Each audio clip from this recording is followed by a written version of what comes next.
Okay, let's get back on now. So, made it up to this far. Let's take a look at micromoles and moles. Okay, looks like it was supposed to say something here, but we'll just let that period stand there as a typo. So micromoles into moles here. How many, we need to know how many, we can guess, of course, that micromoles are going to be smaller than moles. But how many of them will go into moles so we can make our conversion factor as usual? Well, it turns out that one mole, which I will just make MOL, that's the common abbreviation, and then micromoles, to be honest, I don't know what that abbreviation is, but what I'm going to do is just do oops, let's actually put it here, mmole. So this for us will stand for micromole, and I suspect somebody out there does this as well, but it does not mean millimole or anything like that, just micromole. It's just going to be so we can write this faster. There are 1 million, or 10 to the power 6, but we'll just leave it 1 million for now. That is 100,000, 1 million, there we go. Check with commas. 1 million micromoles equals 1 mole. And as usual, to get our conversion factor, we're going to divide by the thing we're converting from. So let's divide by 1 million micromoles on both sides. And if the next few questions after this are anything like these, then I will just go straight for the conversion factor without doing all the division stuff here, but this is meant to help us stay on course. Now notice that this time the 1 is on the right-hand side, but that doesn't mean anything, does it? It doesn't, we still are going to get our answer as 1 mole over 1 million micromoles for our conversion factor.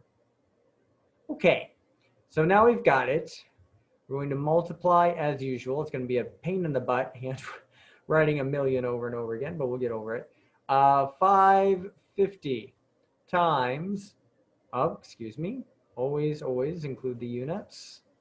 Don't be tired like me or lazy and not do it. 1 mole over 1 million micromoles.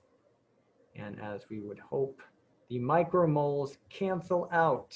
So we are left with moles. This is good. We're wondering what this is equal to. Okay, so 550 times 1 is just 550. So 550, and we'll put moles. We'll go on and stick them over to the right here because we know that's going to be part of the final answer. Then we've got 1 million underneath. 1 million. Okay. That's it, 550 over 1 million moles. Now, how much is that? Okay, so again, what we can do here is we can just simply use the old trick of decimals, take 550, and then move that to we're dividing by a million, so these are going to get smaller, right? We're saying if we had 550 pounds of something and then we divided that into a million pieces, we'd have much smaller pieces, right? So 550, we're going to move that over how many zeros? 1, 2, 3, 4, 5, 6 in a million. So we'll go 1, 2, 3, 4, 5, 6. I will need to put my decimal there, fill in the spaces with zeros. And then just for good measure, put a 0 outside of the decimal 2 to indicate that this is a quantity that is bigger than 0 but smaller than 1.